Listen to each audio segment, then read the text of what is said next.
Thank you, Cahirlock. I wanted to ask Minister, in light of the UK referendum results, what steps you're now taking to safeguard Irish trade interests at this stage. We're well aware of the ESRI and other reports in relation to the potential reduction in trade between both countries of up to 20%. It's a very important trading partner, obviously, with us. I think that the beginning of our approach has bordered on shambolic. I think I'm very disappointed with regard to the collapse of an All-Ireland forum before it even began.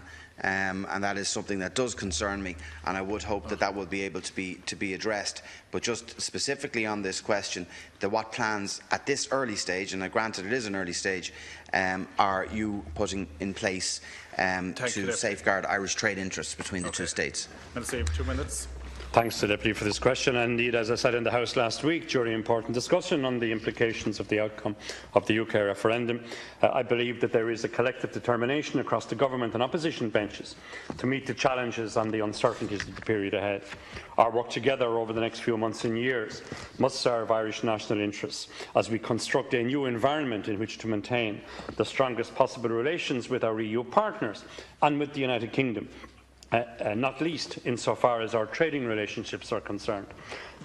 There will be no greater priority for the Government than the effective handling of the process following the UK electorate's vote to exit from the European Union.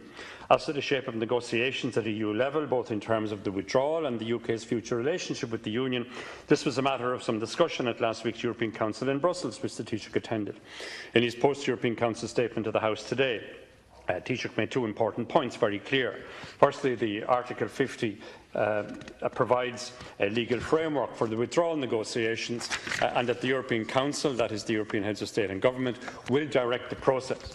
We await further clarification on this from the British side when the new Prime Minister is in place. That new Prime Minister will also have to clarify what kind of future relationship it intends to seek with the European Union. The Irish people expect nothing less than a comprehensive, proactive, constructive and calm response to the challenges which will be presented by these circumstances.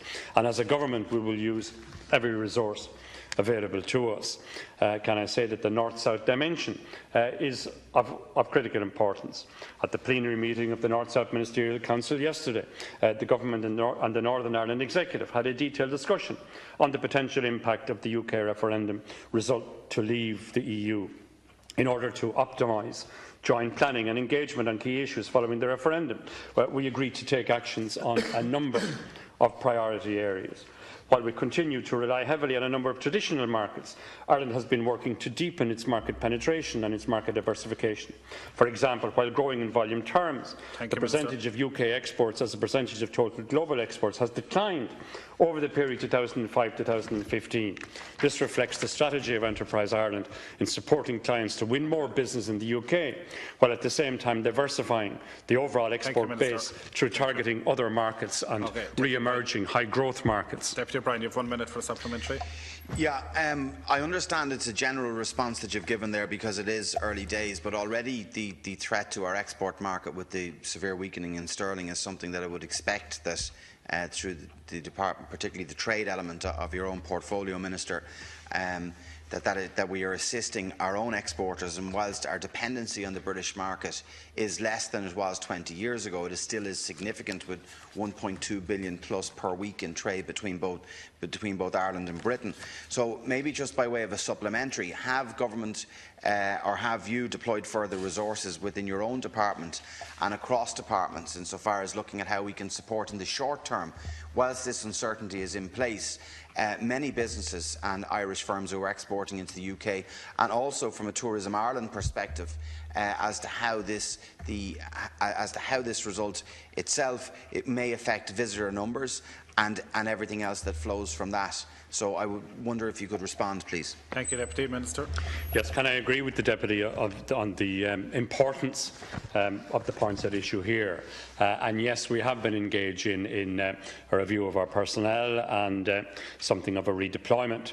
But this, of course, involves lots more than just the Department of Foreign Affairs and Trade, and I refer particularly to my colleague Deputy Mitchell O'Connor's role as Minister for Jobs. However, My department will also be supporting Enterprise Ireland's international trade mission schedule for the rest of this year, which will include trade missions to Northern Europe, USA, China, India, other high-growth markets. IDA Ireland is liaising directly with its 1,200+ client companies and potential investors in order to work with them on the implications of the vote. There may be new opportunities arising for Ireland in some sectors, many of which already form part of the IDA's marketing strategy. Our embassies will of course continue to support and coordinate the work on the ground with our local market teams. In the period leading up to the referendum, I consulted with the Export Trade Council on a number of occasions. Following the result, I have now convened a further meeting of the ETC, which will shortly bring together government ministers, state agencies, interested parties, including private sector representatives, in order to coordinate our efforts and intensify our work on this important issue. Thank you, Minister. Deputy. To come back again. You have another question, Beyond.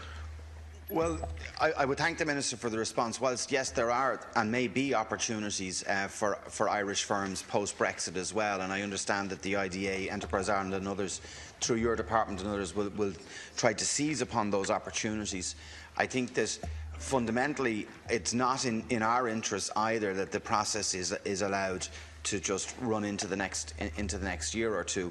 Whilst I agree that we shouldn't be forcing Britain to submit the Article 50 letter, the uncertainty in the markets, which effectively mean uncertainty for jobs, for people's, for their own standard of living, both here in Ireland. There are many companies, I'm sure, who have been in contact with you in the agriculture, horticulture sector, exports in particular, that there are grave concerns, and companies already are looking at cutting back a mere 2 weeks post the referendum result itself. So I'm glad to hear that there's redeployment and that you're looking at it on a cross-departmental approach, and I would ask you to keep us updated in that regard. Minister. Yeah.